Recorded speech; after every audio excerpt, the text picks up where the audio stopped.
Good day, ladies and gentlemen. Welcome to the HEG Limited's Q1 FY24 earnings conference call organized by SKP Securities Limited. As a reminder, all participant lines will be in the listen-only mode, and there will be an opportunity for you to ask questions after the management's opening remarks. Should you need assistance during the conference call, please signal an operator by pressing star and then 0 on your touchtone phone. Please note that this conference is being recorded. I now hand the conference over to Mr. Naveen Agrawal, Head Institutional Equities at SKP Securities Limited. Thank you, and over to you, sir. Good afternoon, ladies and gentlemen. It's my pleasure to welcome you on behalf of HEG Limited and SKP Securities to this financial results conference call with the leadership team at HEG Limited. We have with us Mr. Ravi Jhunjhunwala, Chairman, Managing Director and CEO, and Mr. Riju Jhunjhunwala, Vice Chairman, along with their colleagues, Mr. Manish Gulati, Executive Director, Mr. Om Prakash Ajmera, Group CFO, and Mr. Gulshan Kumar Sakhuja, CFO. We'll have the opening remarks from Mr. Jhunjhunwala, followed by a Q&A session. Thank you, and over to you, Raviji. Thank you, Naveen. Friends, good afternoon and welcome to our financial results conference call for the first quarter fiscal year 23-24. As per World Steel Association's data, steel production in the first 6 months of the calendar year 23, that is January-June, was lowered by about 4% at 408 million tons, as against 425 million tons in the first half of 2022. And it is expected to remain subdued in the rest of the next 6 months as well. However, World Steel Association outlook projects that steel demand would rebound in the next few quarters and is likely to increase by about 4% in 2024. It has been known for quite some time that steel industry alone accounts for about 7% of the global carbon emissions in the world, and it also accounts for about 23% of industrial carbon emissions. The Western world, especially the US and the Western Europe, are making serious efforts to decarbonize the steel industry in the near future. Steel produced through blast furnace emits about 4 times more carbon than the same steel produced through the electric arc furnace.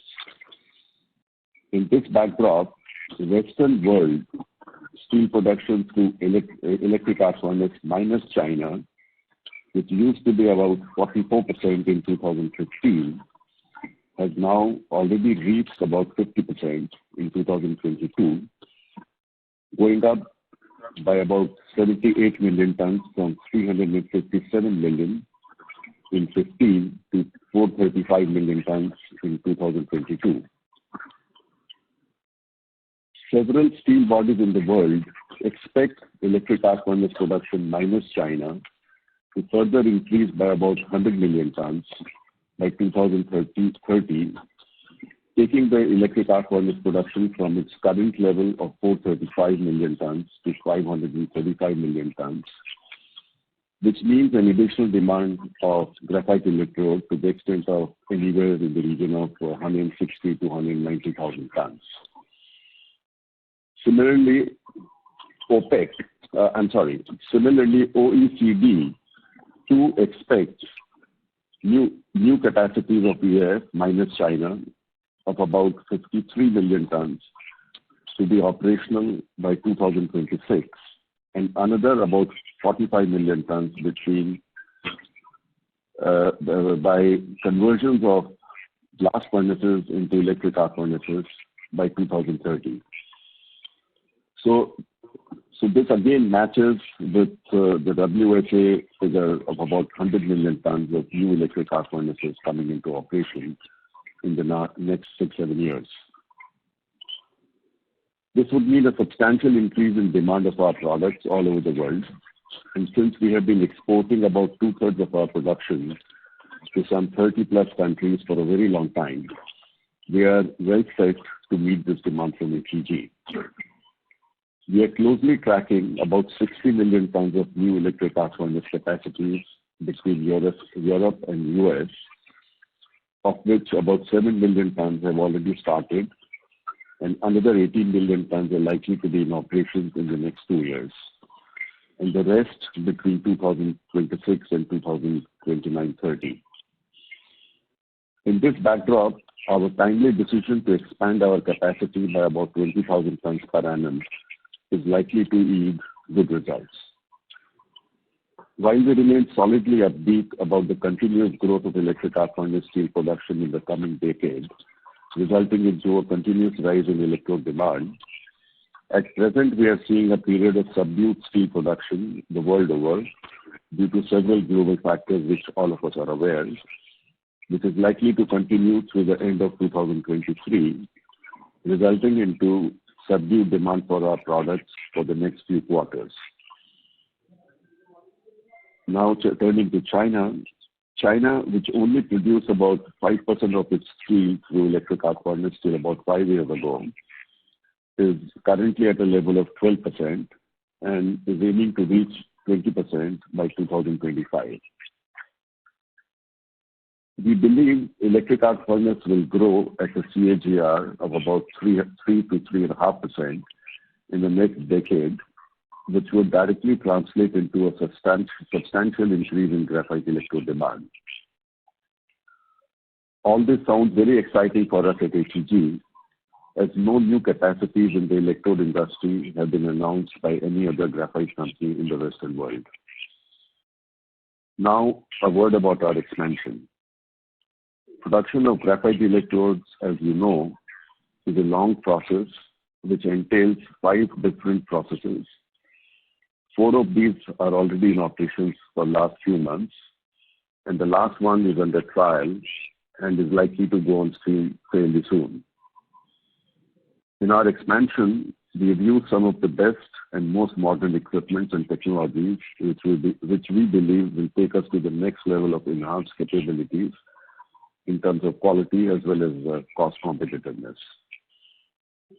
We at HEG have been operating the world's largest plant under one roof with a capacity of 80,000 tons for a long time, and with our expansion to 100,000 tons very soon going to be operational, we are in a strong position to take advantage of the growth in demand of our products.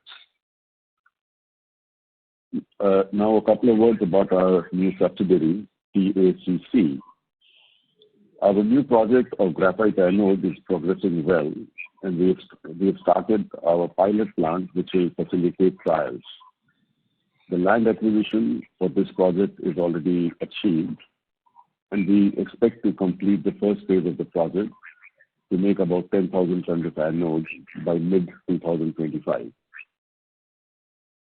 Friends, in conclusion, our first quarter 23-24 has been fairly satisfactory given the very tough market conditions. The next 2-3 quarters may see margins coming under some pressure, but we are fully confident of the demand coming back from 2024 onwards, and will take full advantage of our expanded capacity and competitive costs. We have all the technological capabilities, operational efficiencies, and market reach to take our company forward and to succeed and thrive in all emerging situations to create long-term value for our shareholders. With these words, I'll now pass the floor to our CFO, Gulshan, who will take us through the financial figures. Following that, Riju, our Vice Chairman, Manish, our Executive Director, and Gulshan will all be very delighted to address any inquiries you may have regarding electrodes and graphite anode. Thanks. And over to Gulshan now. Thank you, sir. Good afternoon, friends. I will now briefly take you through the company's operating and financial performance for the quarter ended June 30th, June 2023. For the quarter ended 30th June 2023, HEG recorded revenue from operations of rupees 671 crore as against 722 crore in a corresponding quarter of the previous financial year. During the quarter ended 30th June 2023, the company delivered EBITDA of rupees 178 crore as against 205 crore in the corresponding quarter of the previous year. The company on a standalone basis, recorded a net profit after tax of rupees 98 crore in Q1 FY24 as against 134 crore in the corresponding quarter of the previous year. And on a consolidated basis, the net profit after tax is rupees 139 crores in Q1 FY24 as against 159 crores in the corresponding quarter of the previous FY. The company is a long-term debt-free and had a treasury size of nearly 980 crores as on 30th June 2023. Now, to take out more questions from the participants, the detailed presentation have been uploaded on the company's website and on the stock exchange. Now, we would like to address any question or queries you have in your mind. Thank you. Over to Nabil. Thank you very much, sir. We will now begin the question and answer session.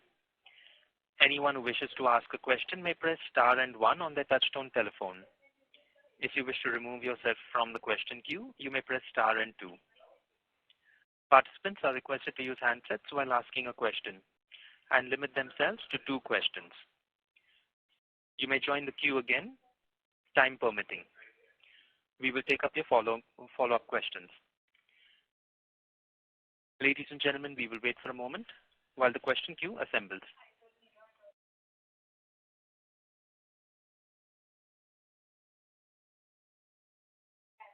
The first question is from the line of Amol Rao from Kitara Capital. Please go ahead.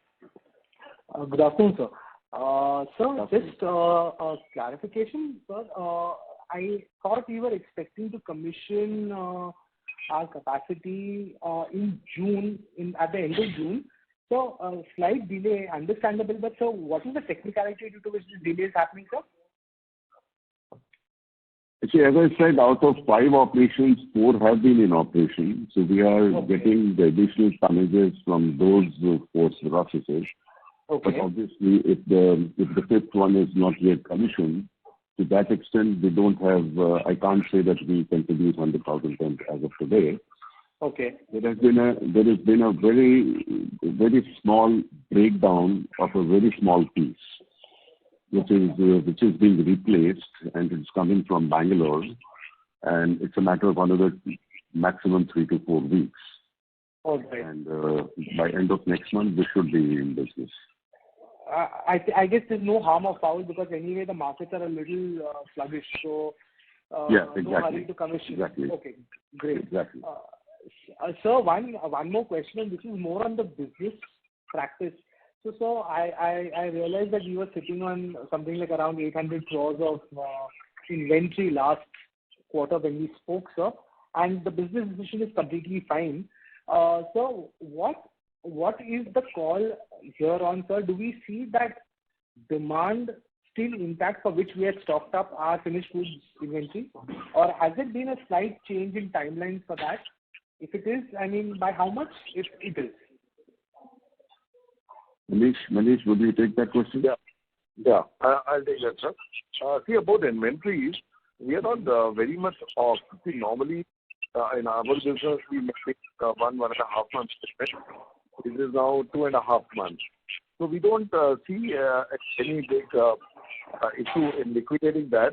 Rather, looking at the impending opportunity, we want to have this in our hand so that when the market starts picking up, we will have some additional products to sell in the market.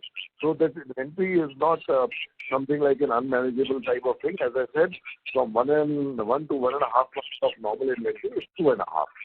So okay, so basically the outlook remains the same as last quarter, that we want to be stocked with finished good material whenever the demand materializes, so that time to market is short.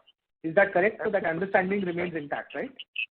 Absolutely, because you see in our process, the electrodes takes 45 days to make, and the connecting pins, which we call nipples, take 5 months. So it always happens whenever there is a down cycle, as the market picks up, it's time to make that product. So we are keeping that additional inventory knowingly, consciously, waiting for the markets to turn around. Fair enough, sir. And sir, I'm sorry, I know I'm supposed to ask only 2 questions, but one more question, sir, on the spread. Sir, our needle coke, as per your analysis, that needle coke and graphite electrode spread that we usually look at on a rolling 3 month, 6 month, 12 month basis, 6 months usually for us, Is that still more or less intact? More or less? Or has there been some contraction, sir? See, because of once, if I were to sell the electrode today at the price which we are getting orders, and the needle coke also bought today, we can say the spread is intact. But then when the price is coming down for both electrodes and needle coke takes longer to absorb. I mean, it takes longer to, that price to take effect just because of inventories and our processing cycle. So that way, I would say that the spread is under pressure because not too much, but yes, it is under marginal pressure because electrode price, as we book quarter by quarter, when they fall, needle coke takes 2 months to catch up with that. Correct, sir. Correct. Thank you, sir. Thank you for that clarification, sir. Wish you all the best, sir. Thank you. The next question is from the line of Pranay Khandelwal from Alpha Invesco. Please go ahead. Hi, thank you for the opportunity. I'm fairly new to the company. My questions might be a little basic.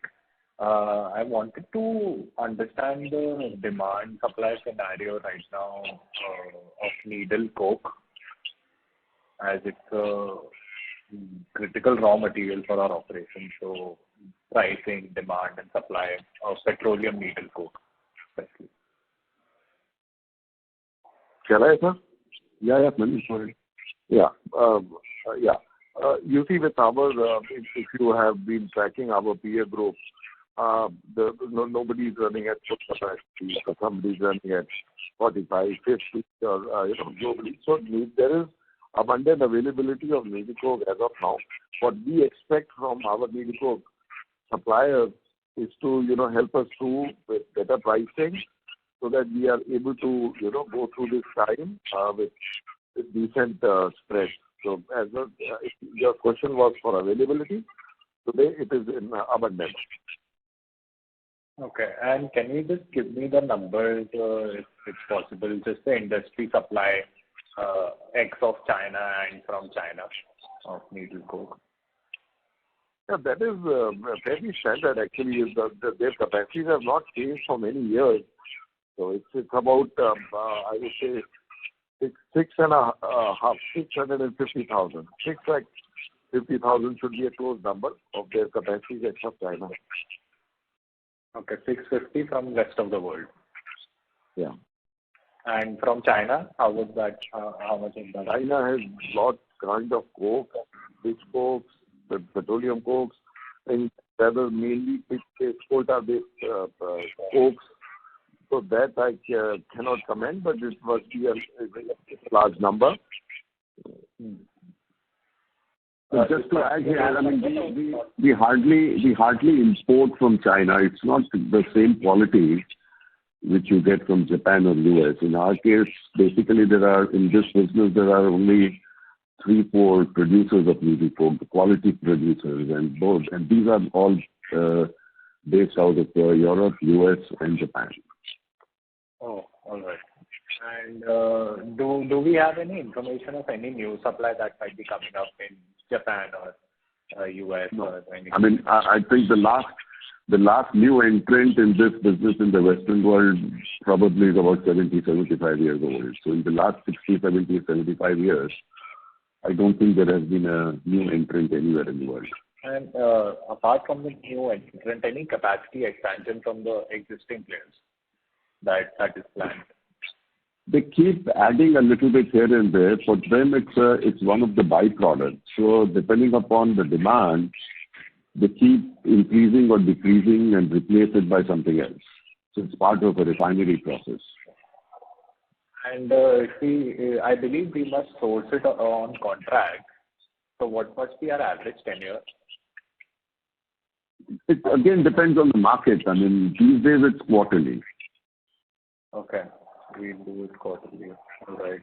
It basically has to match with our selling cycle. I mean, obviously, if our selling cycle in current market conditions is quarterly, we can't buy coke for 6 months or 9 months. We don't know the price of electrode after 3 months. So it's not practical to buy coke for more than 3 months. Okay. And do we have any sense of the capacity utilization these players might have in petroleum coke? As I said, it's exactly connected to the graphite industry. So if we are at 60-70%, they will ideally be 60-70%. Okay. And does that affect our contracts in any way? Like if the capacity utilization is low or high, is there any impact? Is there any restructuring in our contracts that happens? No, not at all. Actually, you see, as the chairman said, that since all of us in the peer group, the big players, they're all working at around 60%, the needs of suppliers also have to align with that. They cannot keep producing and adding to their inventory. So they are also at a level of 60%. But since we are negotiating with them or concluding contracts quarter by quarter, so there is no change in that such related to capacity utilization. No, listen, I mean, just to clarify in simple words, there are only 5-6 players in the graphite industry. There are only 4 or 5 players in the needle coke industry. So everything works in tandem. So it's not a commodity where there are hundreds of customers or there are hundreds of suppliers. So everybody works in tandem with each other. Okay. All right. That will be all. Thank you. Thank you. The next question is from the line of Abdul Qadir Raja from Ratnabali. Please go ahead. Yeah, good afternoon, sir. Thank you for the opportunity. So just 2 questions. So first, was there any inventory loss in this quarter? And my second question is, if you could just please repeat, what is the current status on the graphite anode project? And are there any technology partners with us? So first question, I mean, Manish, you can answer. Second, Vijay will pick up. Sir, I didn't hear the first question very well. Abdul, can you please repeat it for me? Yeah. So I just wanted to know, is there any inventory loss in this quarter? Oh, no, not at all. You've seen our results. The pretty good results. There's no inventory loss. Our pricing is higher than the cost of goods sold. So there was no question of taking any inventory loss in this Q1 or even Q2. Okay, sir. And so this is also Yeah, you had the second question about anode. Anode. Yes, sir. Vijay. Yeah, sir, I just wanted to know the current status on our anode project, sir. And are there any technology partners with us? So we are more or less selected all the machines that we will be importing, and obviously all the hand holding for the plant will be done by them. So there's not one technology partner because we actually sourcing the machines from 4 or 5 different companies, and these are large companies in China. And the current strategy is that we've got the land with us. It was 100 acres of land in one area, and all the we now applied for all the clearances like environment clearance, etc. And right now we are still quite hopeful of being on target of around the first quarter of 2025 for our first phase of production. Okay, that is great, sir. Thank you so much, sir. I'll come back and see you. Thank you. We have the next question from the line of Ajit from Nirzar Securities LLP. Please go ahead. Hi, sir. Am I audible? Yeah, you are. Yeah. Thank you so much, sir. Sir, I just have 2 questions. The first one is, sir, what is our strategic development towards energy storage solutions in medium to long term? And the second question is, sir, what is our approx replacement cost of our assets? That's it. Replacement cost of the assets. You mean the current capacity of about 100,000 tons? Yeah.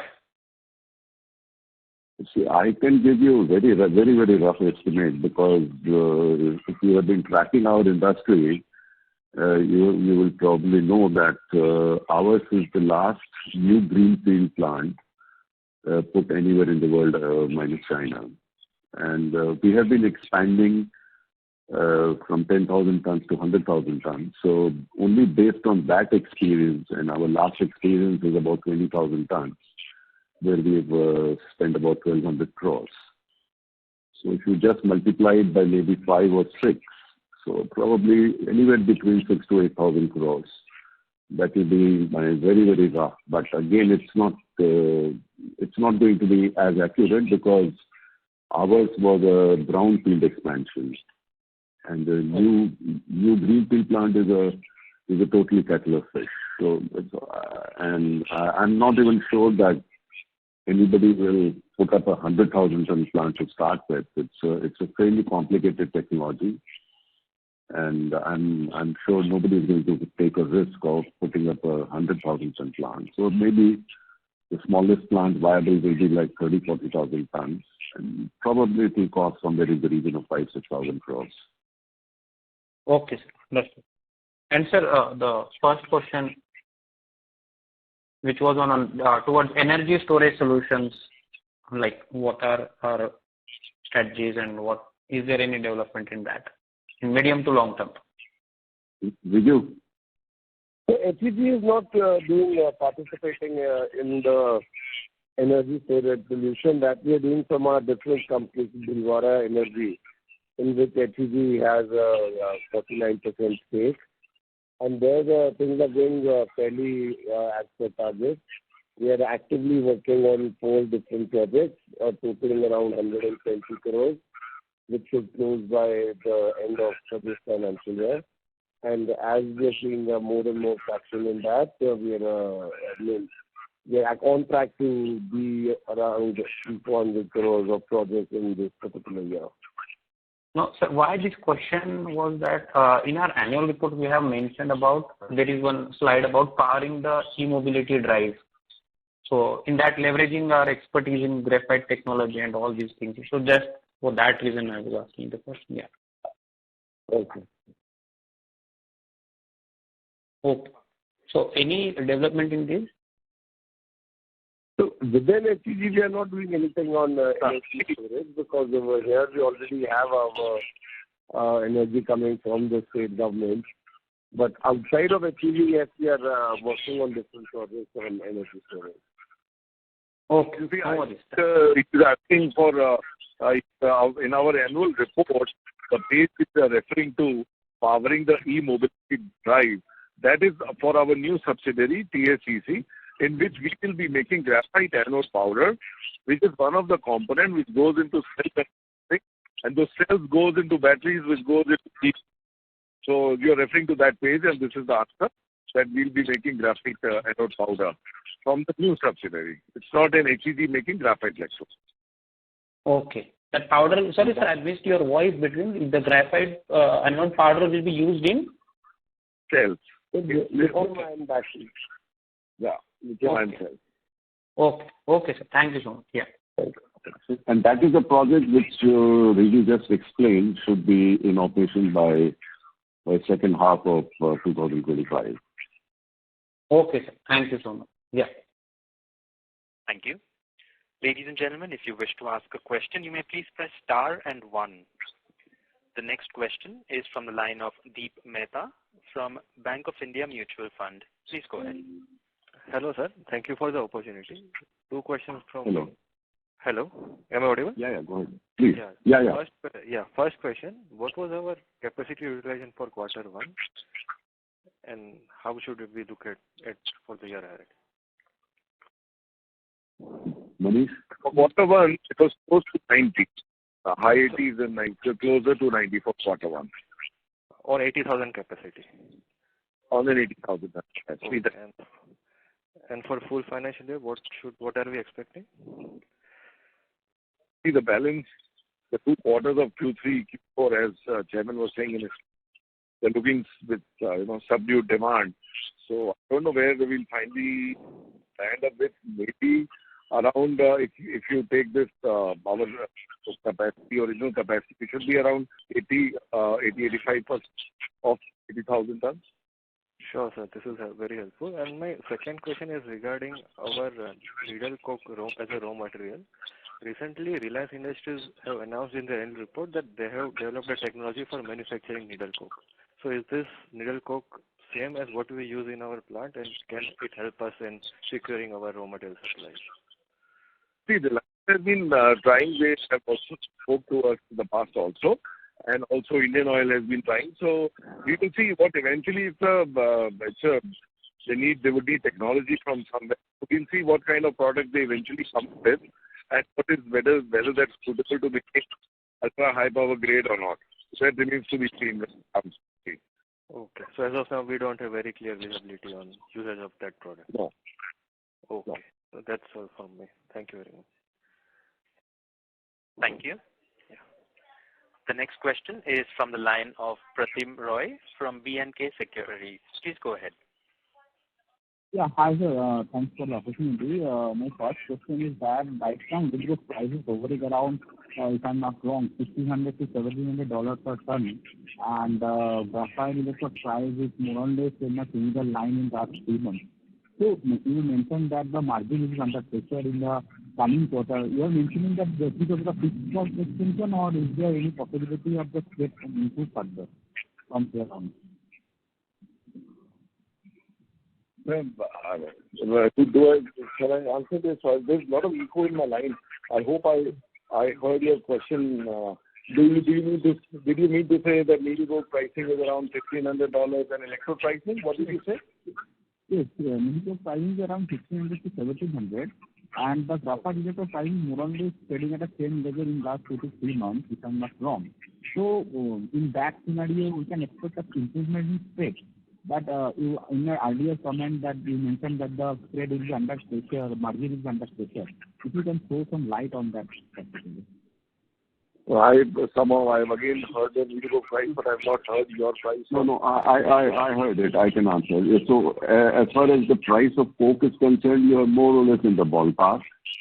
But your second assumption is not correct. I mean, Manish clarified that the markets are weak, and we do expect the markets to remain weak for the next couple of quarters, and the prices are under pressure. So it is not correct to say that the prices are stable. Prices are under pressure.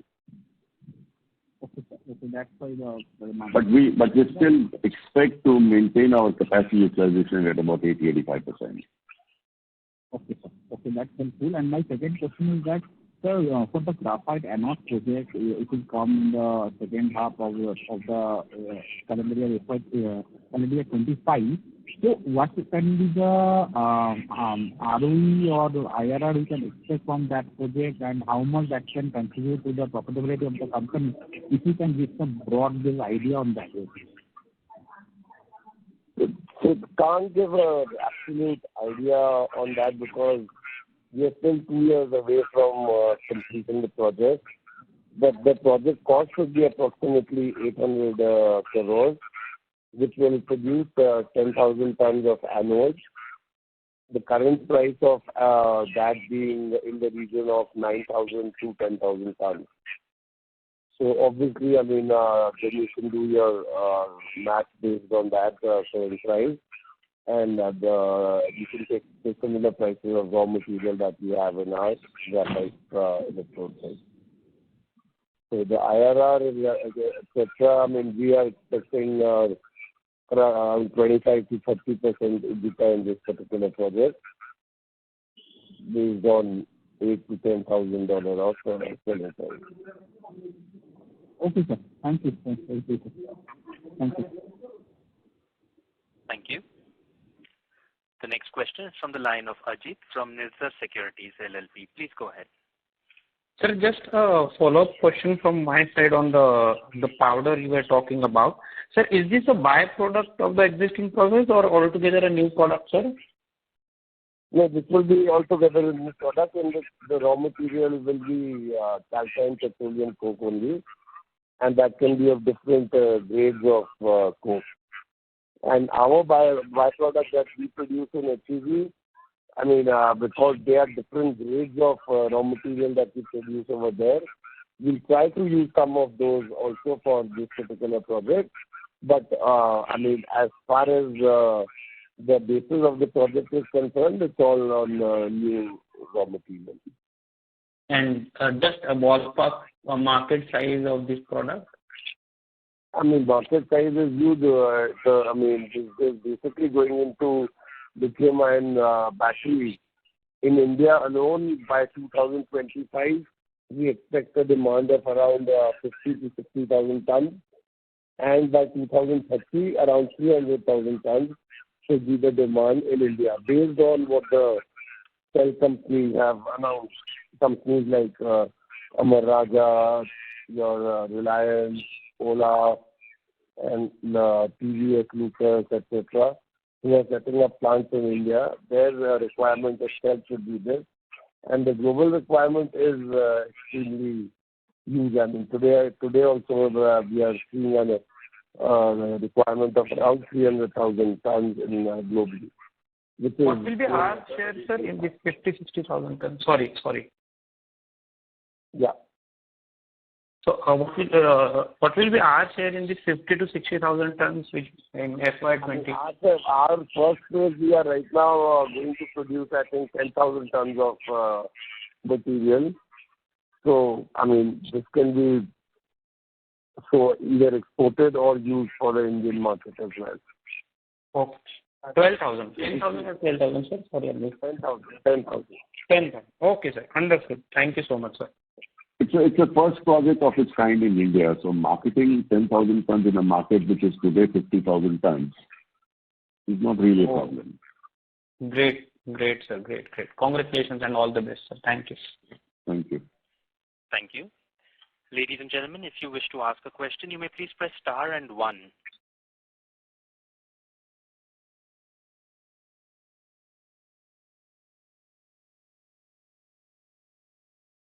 Participants, you may press star and 1 if you wish to ask a question.